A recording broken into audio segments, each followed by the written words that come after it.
Hello and welcome to episode 126 of the world's first Paul Weller fan podcast. I'm Dan Jennings, and 10 years ago I gave up my live streaming career as a radio presenter with one big regret: never getting to interview my hero, the legendary British musician Paul Weller. This podcast exists purely to solve that issue. Welcome to Desperately Seeking Paul. And in this episode of the podcast, our final one of 2022, I'm joined by an absolute legend, the multi-award-winning music photographer Jill Furmanovsky. We kick off with the start of her career in 1972, becoming in-house photographer at the Rainbow Theatre, where she specialised in live rock concerts. And over the past 50 years, she has photographed some of the greatest musicians on the planet, including Led Zeppelin, the Rolling Stones, Madness, Debbie Harry, Oasis, Joy Division, Queen, The Clash, and of course, The Jam, capturing amazing live shots from their live gigs, along with Paul Weller for the Face magazine and at Glastonbury Festival as just a couple of examples. So we'll find out all about that, as well as her incredible website, rockarchive.com. A massive collection of not just Jill's work, but photographers and visual artists right across the planet. And do stick around at the end of this podcast for something pretty cool on that front as well. So another corking guest to the podcast. Let's get into it. Jill Furmanovsky, thanks for joining me. You're welcome. This is lovely to have you on, because not only are we going to talk about some of the pictures that us fans will have seen, but you've obviously got the archive there of stuff that we haven't. Yes, I do. I'm not hiding it from you. I just haven't got around to it. I should have popped round. This has been lovely in person. This is going to be really exciting. I want to dig into your memories as a photographer over the past, what are we talking now, 40, nearly 50 years? This year's my 50th anniversary. Right. I began as a proper photographer, but I suppose, I did photograph with an Instamatic, when I was a teenager. But yes, my first gig where I had a professional camera, although I wasn't professional by any means, was in 1972, January 72. So this is actually my 50th anniversary this year. Oh, well, congratulations on that. And look, we're going to dig into some of these stories. And so those first shots, that 1972 was, I understand you were like a massive Beatles fans. Is it called an apple scruff? Is that what they call it? Yes, I believe so. But unfortunately, I was a bit too young to be an apple scruff, because I was about 13 and you had to be more like 16. That age, the difference between 12, 13 and 16 is quite big. So the apple scruffs got to do little errands for the Beatles and, go to the shop and buy them cigarettes and milk and stuff. The smaller ones just stood there in our school uniform, or whatever it was that we were just hanging around outside Abbey Road. Yeah. And also I was a member of the fan club, so I had a card, and then you'd get you'd get your news from the Beatles. You'd get the Beatle Monthly, which was an incredible publication, and see all the pictures in there, you see. So, I think that started me off thinking that's what I've got to do. So this love of music, this love of image and photography starts at a really young age. And you came over to London in the mid-60s, was that right? Yes, that's correct, yeah. I was born in a little town in what was then Rhodesia and is now Zimbabwe. So I come from a family who were themselves refugees from one place or another, at the turn of the century. So my father's a Lithuanian roots and my mother from Germany. And a lot of people sort of shunted their way through Africa around the time of the war, or way before the war, actually. In the case of the Lithuanians, they came in the sort of turn of the century. And so I was born in this little town called Bulawayo in 1965. No, I came in 65. I was born in 53, so I was 11. And was music then a big part of your world back home? Were the Beatles and that, before you came to London in 63, that had been around, right? Would that have been a thing? Was music a big thing in the household? It was a big thing, but it wasn't the kind of music I liked. It was my father actually played guitar in a dance band. That wasn't his job. He was an architect, but his hobby, he had two hobbies. Photography was one, and the other was playing guitar. And his favorite music was jazz. So he had a very big collection for the little town of Bulawayo of vinyl. Louis Armstrong, Count Basie, Duke Ellington, Ella Fitzgerald, and so on and so on and so on. Blossom Dearie, I remember as well. And he would play these records on his, much beloved stereo on the weekends, And of course, it was an outdoor life, so you'd hear it outside. And I think I remember telling him to turn it off because he didn't like it. But it wasn't the beat. My one of my aunties was an Elvis fan. He really liked Elvis. I didn't know much who Elvis was.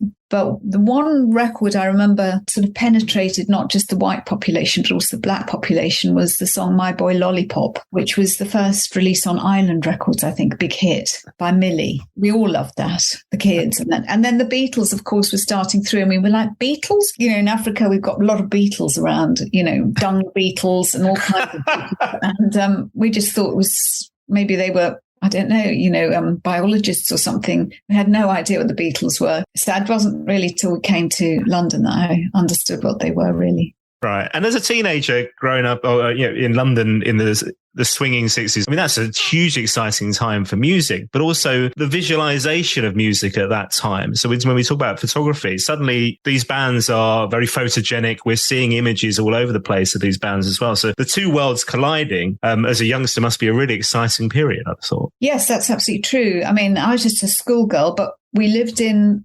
London suburb of Kenton, and that was Kingsbury actually was, and that was one stop from Wembley Park, and that's where Ready Steady Go was made. So you could also go there and get your autograph book and collect autographs. But so that Ready Steady Go is, you know, programs in those days that you watched were watched by everybody because there was only about 2 channels anyway. And Ready Steady Go was the one, I think it preceded Top of the Pops. And so, yeah, I mean, that's where you saw how to do your hair, what to wear, what to say, you know, and all those kind of things. And it was very visual. And it was also like a bit dangerous as well, you know, it was a new thing. And you started doing a textile and graphic design course in London. And after only a couple of weeks, you get that gig as the official photographer at the Rainbow. Less than, it was 4.5 days, actually.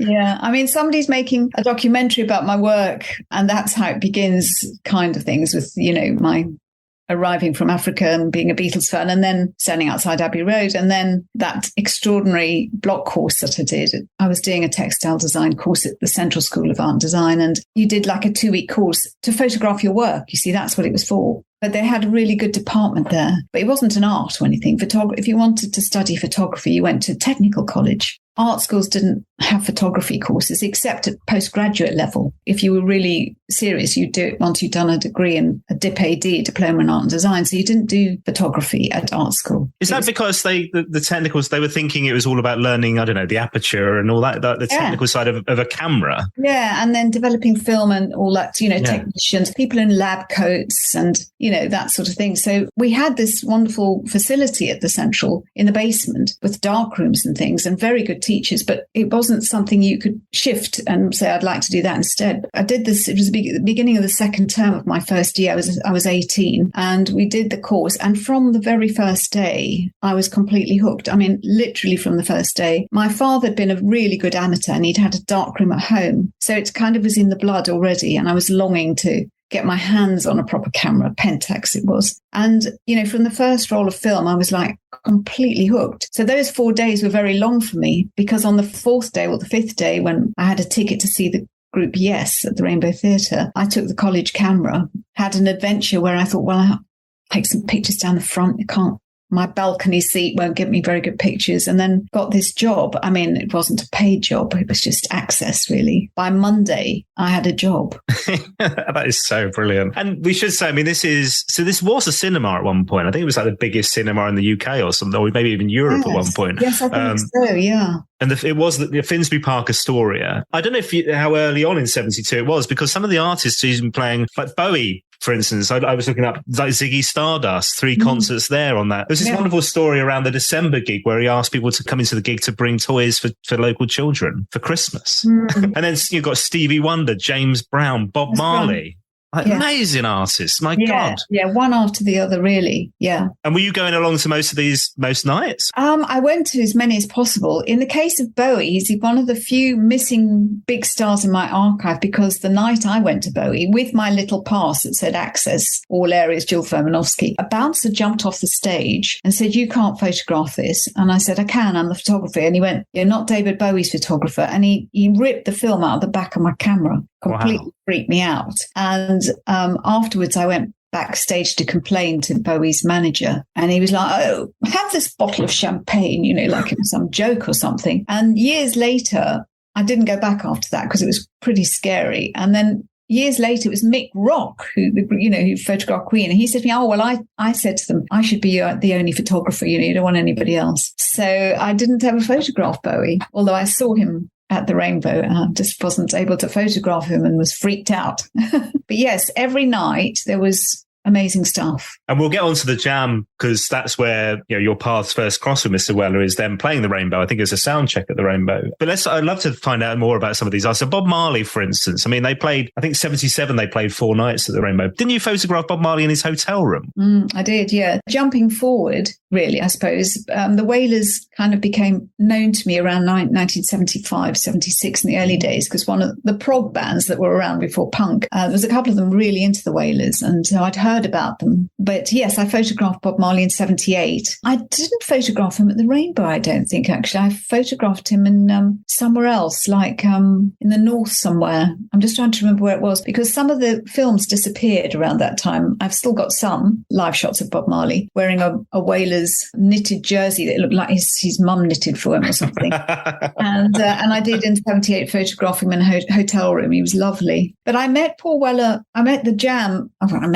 I saw Paul Weller was around the punk era. I mean, 77, I think he was already around. And I think I had first photographed them maybe at the Marquee, actually, or maybe even in some pub like the Hope and Anchor. And then also in 77, it would have been 77, 78, also in Tower Hamlets. And I don't know where that gig was, but they were wearing those suits. They had a reddish tinge to them. They looked like two-tone suits. So yeah, we knew who they were, but they weren't typically punk. They didn't style themselves as punk, but their music was punk. And was that music something that I'm guessing was something that you're into, because this is a hugely exciting time for young people having their own music to a certain extent. And you photographed the Clash, the Pistols, bands like the Ramones and stuff as well. So you were really central to that world from a visual point of view. But was it your bag musically? I don't know if it was particularly. I just liked the look and the energy of it. And, I'm not actually,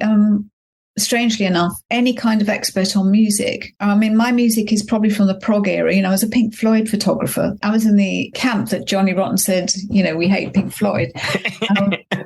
So I wasn't in that camp, but I really loved the energy, and I was of the same age as the punks, more or less, actually, maybe a year older than some or a year or two older than some. But I think Joe Strummer and I were the same age. And also that art school background. Joe Strummer had been there. Lena Lovitch actually was another one in my college, where music and art have a very strong connection in the UK. John Lennon went to art school. Roxy Music went to art school. Joe Strummer went to art school. So you've got these connections between art school and music. But I really like the energy of that punk music and got really involved in one of the first independent labels, Step Forward Records, with Mark Perry and Harry Malofsky, who started the fanzine Sniffing Glue. And they liked the Jam. So that was good, because if they hadn't, they would tend to be down on bands that they, you're either in or out. But I mean, I think they were accepting of the Jam. Now, there's obviously that difference between capturing something live and that energy that you talk about of punk and any band, I suppose, that live experience, versus studio work, or Bob Marley in a hotel room, for instance. What is it that you're looking for when you're front row like that and it's going off and it's, 10 million miles an hour? I mean, I've got so many questions. How do you know what you're getting is any good? But what is it that you're trying to capture when you're looking down that lens? You just hope that it's going to be in focus and that you haven't fucked it up. I mean, the point about that kind of era that is just that everybody was totally amateur. I mean, it wasn't. It was the era of, if you can play 3 chords, you can form a band. So they were crap. I was a really crap photographer, as far as from the point of view of I was untrained and inexperienced. Nobody really cared. I'd studied graphic design. I moved to graphic design in order to stay at art school, because textile design said they weren't going to carry on hosting me. Graphics took me on. So I had to do a bit of typography and a bit of graphic design. So, I was helping people also design record covers or pasting it together. But it was all done with cow gum and glue. And if you weren't sniffing it, you were using it to paste up your album sleeve. So it was very amateur and suited me brilliantly. It's interesting on the podcast, the people we talk to, like the promoters and the managers and the pluggers, like so many people just, because this didn't exist before, you're just making it up as you go along, really. Yes, exactly. And, the Sex Pistols, they were one outrage after the other, and Malcolm McLaren was sort of holding the strings of the puppet, really. And he was loving it. And he had an office, Malcolm did, above the prog bands that I was working with, Miles Copeland and his coterie of prog bands, and then the booking agents, John Sherry, who used to book gigs, and then Sniffing Glue, they broke into an office there. It was like, offices and corridors, put an electricity cable through Copeland's window into theirs, and they used to sleep there so that you could go to the 100 Club. I mean, it was just all absolute chaos.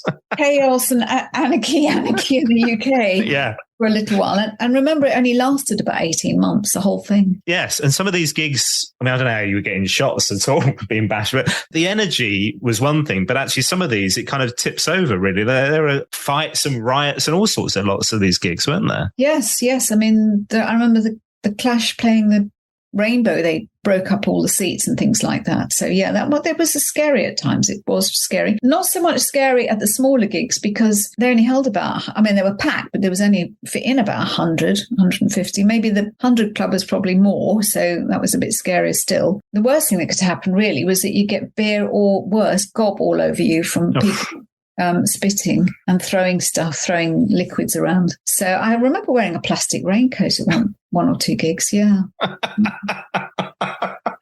Oh, I don't understand the spitting thing. It's just the most bizarre thing. Neither did the American bands. They were horrified.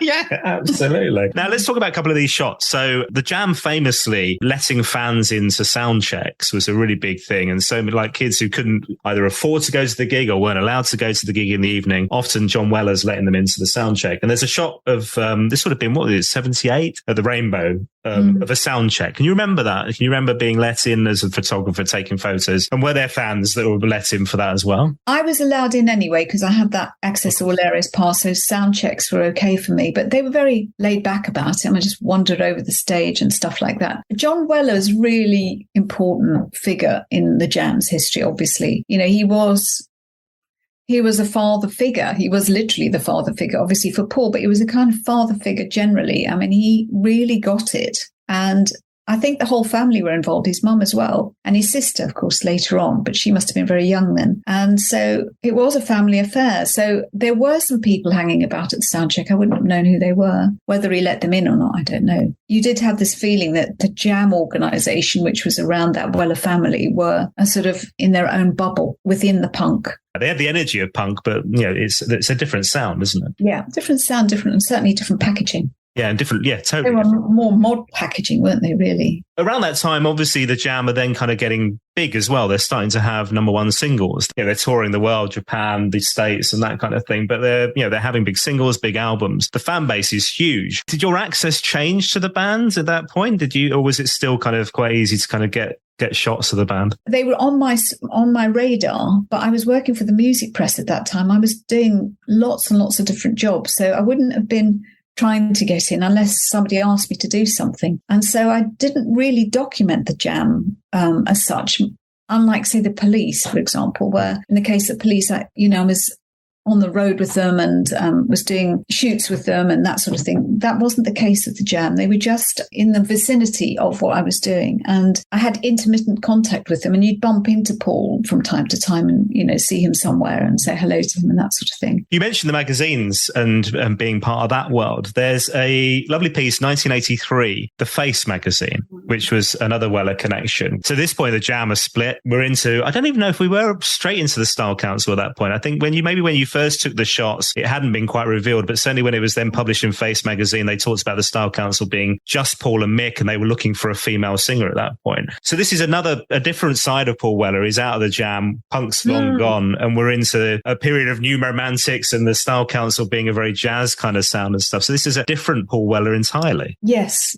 I mean, in my documentary, I've said, Paul Weller, Paul Smith, and the Face, that's like a three-way marriage in heaven. They were made for each other. And who would have thought? I guess it wasn't really a surprise. And also remember that Nick Logan, who started the Face, he was a great revolutionary and was in was the editor of the NME before that. He's one of the most least celebrated, but most should be celebrated editors ever in the press. He was like, he could have been Paul Weller himself. He wore the Paul Smith suits. He had the same haircut. He was a mod, really, and he was obviously older than Paul. They were mirrors of each other, and he commissioned me to do Paul for the Face. That was really the first time I got to really chat to Paul, work with him and so on. I wish I'd been a better photographer then. I must admit that I was winging it when I started in the studio as well. I hadn't been trained, so I had my own studio at that point, but I was still pretty green. It wasn't like he came, like some of them did later, with an entourage of hair, makeup and, stylists. I mean, he was just wearing his normal clothes, but they were all immaculate. I don't know who was ironing his shirts, and everything was on a hanger nicely. I mean, you probably seen the shot of him from behind. Have you that one? Yeah, I've got it here. Shoes and he was so neat and tidy, and he had a beautiful physique as well. I mean, he took his shirt off at one point. He had beautiful chest. I mean, he was just a lovely looking guy. And also, one thing about him that was there from the very start, actually, which I haven't mentioned, but was really there written across his head from the first moment I met him as a punk, was that he was serious. He wasn't mucking about. He was doing it. And he was doing it. I mean, he was a man absolutely driven. And I think it's the same to this day. It's like he was born to do it. And that is quite rare in my experience. He was a serious guy. And, when he came to, I mean, it wasn't that he wasn't funny or amusing or all the rest, but something must have driven that kid. And by the time he came to my studio, and he was in his mid-20s, I guess then, he was on his way to fuck knows where, but he was there. And, so he had his suits and his clothes, and he knew what he was doing. And his relationship with Mick, who I think came to that shoot as well, or it might have been a separate shoot I did with them, was also quite funny. It was like almost Mick was Mr. Ordinary in a strange kind of way. He didn't look like a rock person. And so they were a funny couple, those two, obviously great mates. And then there was a girl called Tracy, was it, that also did singing for them? I think I photographed her as well. And for Paul, we used, one of those mirrors with curves in it and stuff that makes everything go bendy. He was up for that as well, I mean, he was up for it, but he was serious. And he's somebody that's always, from talking to people on this podcast, he's always had a very visual side to his music, in the sense that every album that's released is packaged beautifully with great imagery. The visuals that, accompany all of him with magazines and newspaper and stuff are always immaculate and perfect. So did he come to that session with an idea of what he wanted to get out of it? Was it collaboration? Was it, or the bendy mirror, was that coming from you going, here's what I want, and then him kind of working with you? Well, he knew he was doing a shoot for the cover of The Face, and it's enormously prestigious, even for somebody who was already very successful. So he made an effort, he came with his clothes. I think the mirror thing was my idea. We did some with it and some without and so on. I have to go and have another look at that shoot to let you know better. Yeah, the funny thing is, I think he'd still fit into that suit. I bet he would. Exactly. Doesn't that say a lot? Yeah. And then all was cigarettes even, everything was so stylish. Yeah. Yeah. It's a beautiful jacket, isn't it? With the checked jacket and the red red lining. Yeah. Stunning. Absolutely stunning.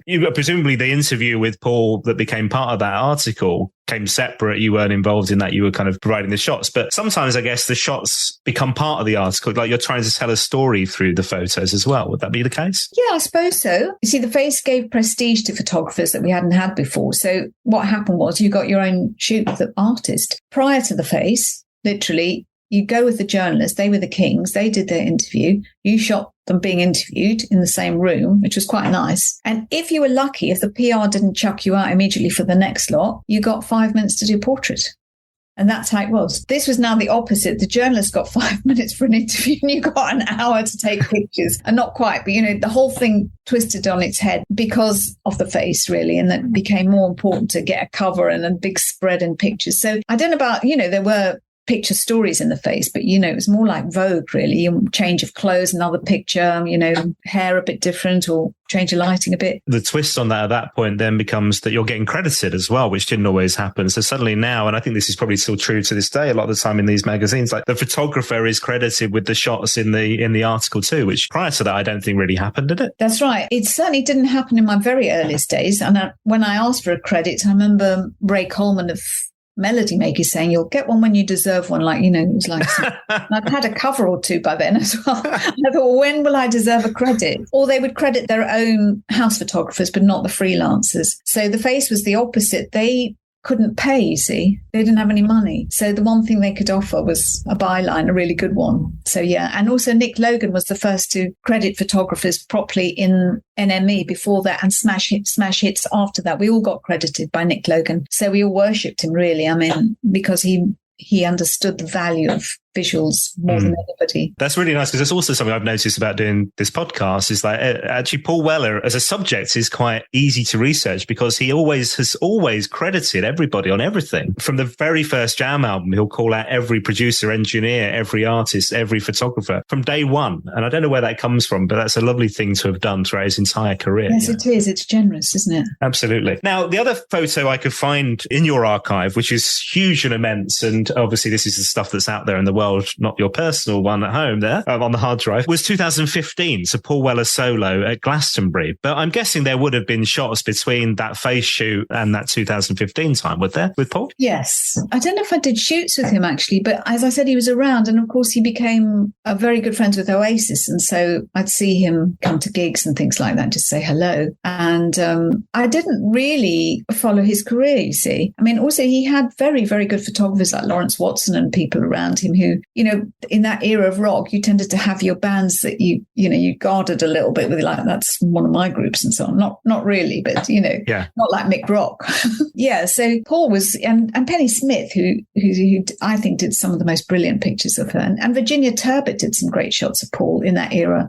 In Rock Archive, we try to bridge all these things together. I mean, if I didn't photograph that era, somebody else did. And we've always tried to sort of find who did the great pictures in the time. But for myself, he was just a person to say hello to, and he came in the studio, still does. Saw him not that long ago coming in with Noel. I know they're huge mates. And Noel actually recorded in his studio. Oh, well, I was going to ask you about Rock Archive, because this is, a huge online collection of your photography, but also of others as well. And I was wondering, in the photographic world, do you see each other as competitors, or are you, colleagues? And how is it? So there's people like, from a Weller point of view, you mentioned some of them, but Martin Goddard, Steve Rapport, who's been on the podcast, Gareth Mankiewicz, Virginia Turbot, who's coming on the podcast. I'd have thought you'd be all like, I want to get that shot or whatever, but it seems like you're all mates and friendly then, because it's your way. You own the Rock Archive and you've let them in. So I only started Rock Archive because I could. I after my Oasis exhibition in the 90s, I had all this equipment, and also we'd had a website, which was very rare in 1997. There wasn't that many websites around, so I thought there should really be a more general thing than just Oasis. And I started Rock Archive as a URL. I thought that's a good one, and what can I put in it? So then I spoke to various friends of mine who were photographers,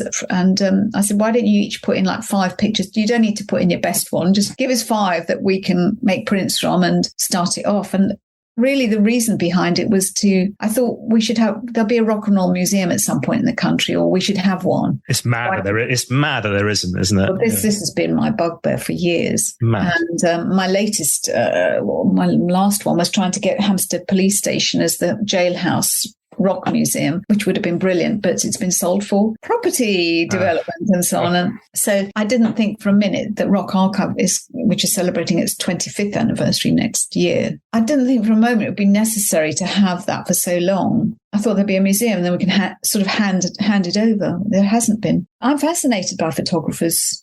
Fascinated, I always have been. And very grateful to the ones that helped me when I was starting out, because I was so amateur, in a drum solo. How do you process your film? I might put and go 9.5 minutes, microphone, 68 degrees. See, I still remember that. And, that's burnt in. Yeah. But others might elbow you out the way, especially young girl, sort of like, get out my way, I'm working for the Daily Mail or something, that sort of thing. So you get that sort of thing. And then, as I say, we were a bit territorial about our bands as well. But I've always, with Oasis, I always said, no, work with everybody. I can't shoot everything anyway. And some people will be better at some things than others. And Mick Rock, he stopped me photographing Bowie. I thought that was appalling when I finally found out. Yeah, absolutely. I think we mentioned really pissed off by that. Still pissed off now, Mick. No, I love the photographers, and I've interviewed a lot of them for Rock Archive. And then they, luckily I did, because they've died. Elvis's photographer, Don Hunstein, who photographed Dylan a lot. I felt a kind of love for them, really. Hope that we could also help. I mean, if they write us and go, I don't know what to do with the copyright issue or, that sort of thing. So I thought what it is, or the idea of it, was that it would be an archive of archives. And all these portfolios within for each of these different photographers. I love the way it's like you can look by a photographer, but you can also look by artists. So if you're passionate about, you mentioned Oasis, and we'll talk about that in a second as well, but you're suddenly in this Oasis archive, but there's not just your photos, there's lots of others from other photographers as well, which is lovely. Well, that's what it should be. I mean, this is as close as we can get to some sort of a visual museum online. And I only wish that somebody would actually make it a reality. Well, there you go. That's the next project. Let's talk Oasis, because you worked so much with them and documenting their career right from the early days, 1994 to 2009. Would that be right? Yes. I mean, I still work with Noel now, but yes, absolutely. 1994 to 2009. Yeah. Yeah. And lots of Weller connections with that band, like you mentioned, mates and all that, and him turning up and playing with them at times and things like that. But how did you first get introduced to Oasis? What was the first shoot? What was the first connection? How did you get that gig? I had been trying to publish a book of my work, which I'd had so many rejection letters from publishers, and the book finally got a publisher. And it was called The Moment, and it came out in 1995, but I'd been working on it for years. And when the publishers gave me the go-ahead around 1994, beginning of 94, and it was a sort of a diary from being a Beatles fan to...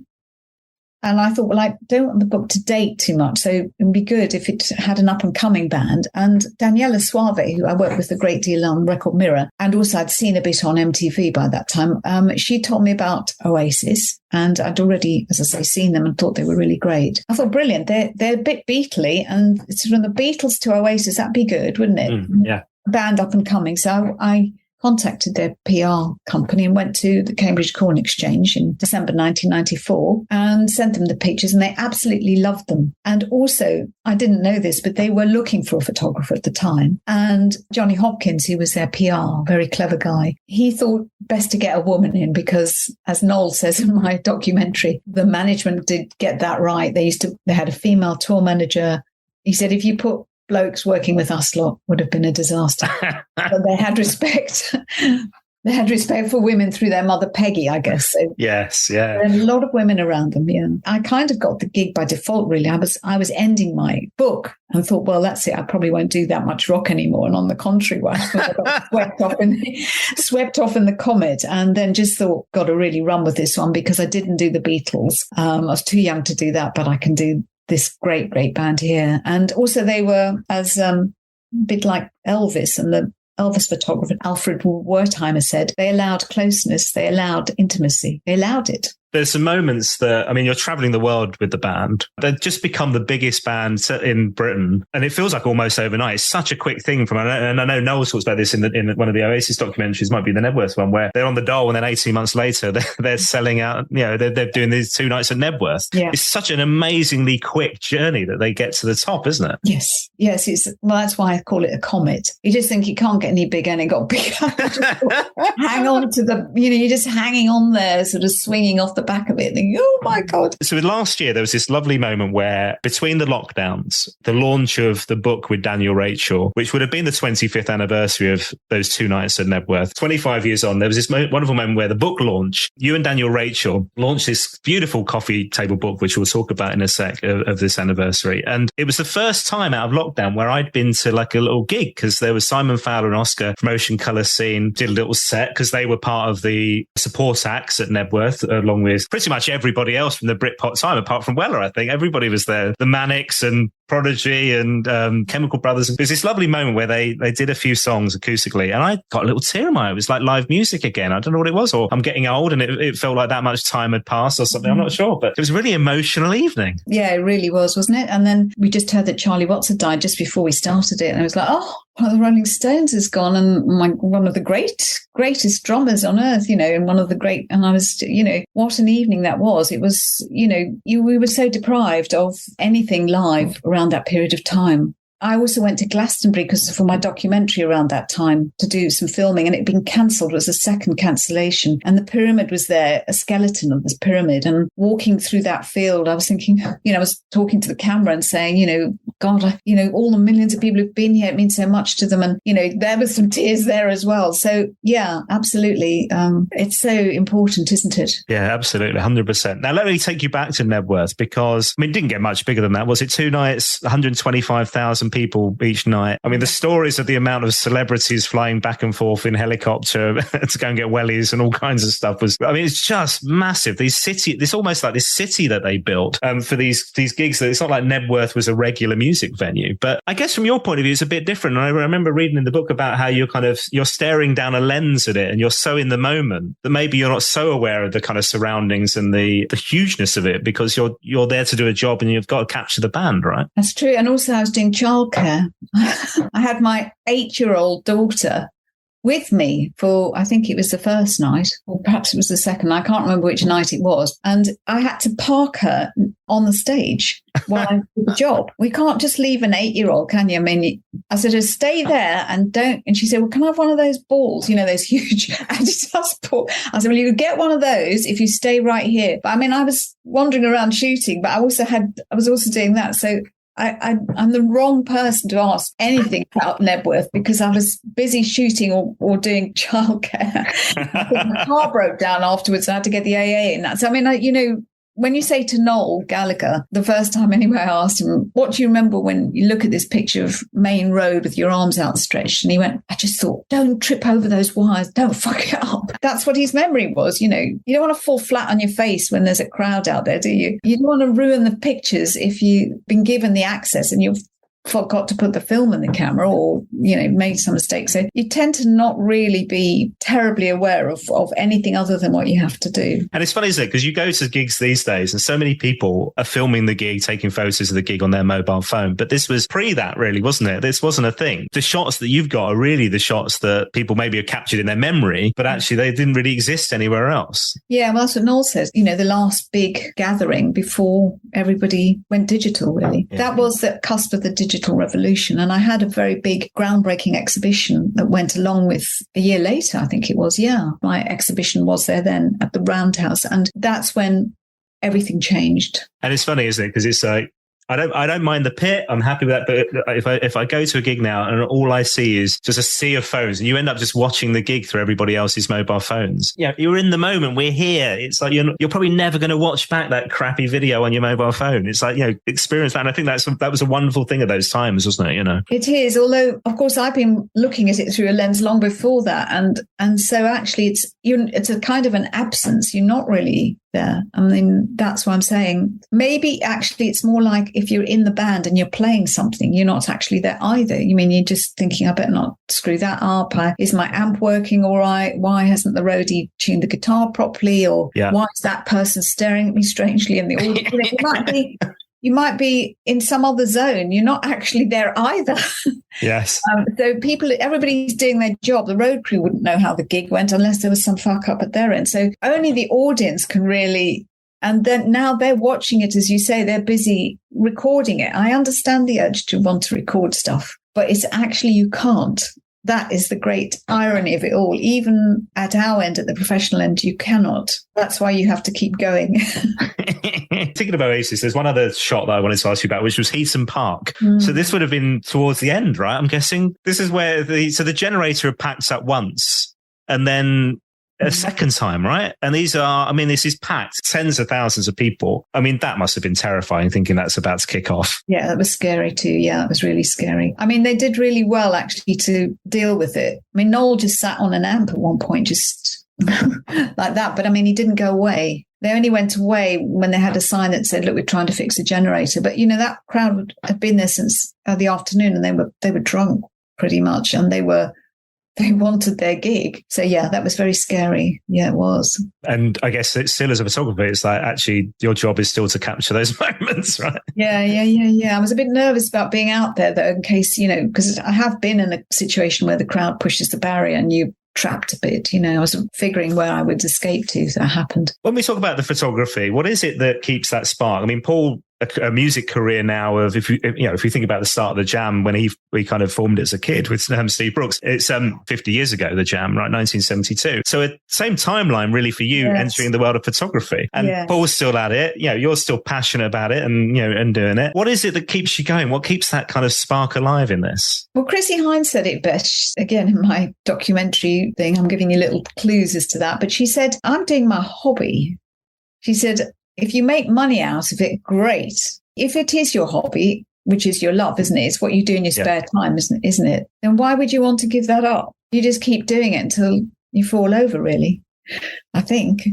I know there are people who do move on and do other things and they're very fulfilled by doing it, but I've got bored with the whole copyright issues, restrictions. I'm so sick of not getting a pass for things like the access. It just pisses me off now. And I think by now I should have an access all areas worldwide for everything. For anything and everything. Show up and they go, yes, you can come in, do what you want to do. So I'm really pissed off about that. And from that point of view, I sometimes feel like I'm not doing it anymore, but not from the point of view of not being excited by new talent. When I was at Glastonbury this year, I went to photograph Chris Difford, an old client of mine, Squeeze, and Youngblood was there. He was a big fan of Squeeze. And he was delightfully posed for my camera. I think the session I did a little shoot with him. It lasted about 35 seconds and it really made my day. That's what I want. I want to be able to go to Billie Eilish and go, look, just sit over there by the mirror. Okay, cool. Click, click, finish Billie Eilish. Not you can't come in anywhere near Billie Eilish because, not Hendrik Lamar's not available. Screw all that. Paul Weller said to the fans, you can come in. He said to me, you can go on the stage. It was okay. And we were still one generation on from Barry Wenzel's generation, where Jimi Hendrix said, let's, come and hang out for a week or something like that. So, or the Beatles, where they published in the Beatle Monthly and said, Paul's got a new house. Here's the address, do pop in. Not quite, but, the access has gone. We can't go back. And it's quite right that we shouldn't go back, really. We should always go forward. But the enthusiasm and the talent doesn't go away. It keeps renewing itself. Love it. Oh, I love it. Tell me about this documentary then. So when are we going to get to see it? What stage are we at right now? Well, there's a whole chunk of it now. And I'm just working with the director on polishing it, and we're going to have to get music rights. I think we need a bit of money actually to finish it because we did it for a shoestring. Maybe somebody like Simon Helfont will come and help us with it. Actually, you probably know Simon Helfont, do you? I've read his book recently, the Oasis book recently. Yeah, that's great. That Supersonic one. Yeah, we'll see. I'll let you know. Okay, yeah, you too. Because that's a really exciting project. That sounds great. Hey, look, I love talking with you, Jill. I have two final questions for you before you head off. They're the same questions that all our guests get. So you're allowed one Paul Weller song for the rest of your life. It can be the Jam, the Style Council, or solo. What would you pick? Oh, gosh, you've put me on the spot there. There's one in my head, but I may have to come back to you on that one. You can sing it. No, I cannot sing it. I think Wildwood, actually. I think actually because it reminded me a bit of like Led Zeppelin when Led Zeppelin used to start some of their most beautiful songs acoustically, and then it would go into some. Those are so touching, those pieces of music. So yeah, that was so unexpected from somebody who came out of punk. And then final question. So you mentioned about kind of passion points or hobbies rather that you get paid for. I used to be a radio presenter. That was my big life dream. Very professional, I must say. I'm amazed you're not on Radio 1 or some other. Oh, bless you. So thing. You're very good. Well, I did send them my demo, but and that was my job for ages and ages. And I kind of did fall out of love with it and went and did something else instead. But 10 years ago, I gave up that radio dream, if you like. But I had one big regret. My big regret was that I never got to interview Paul Weller. So I've created a podcast to make this happen.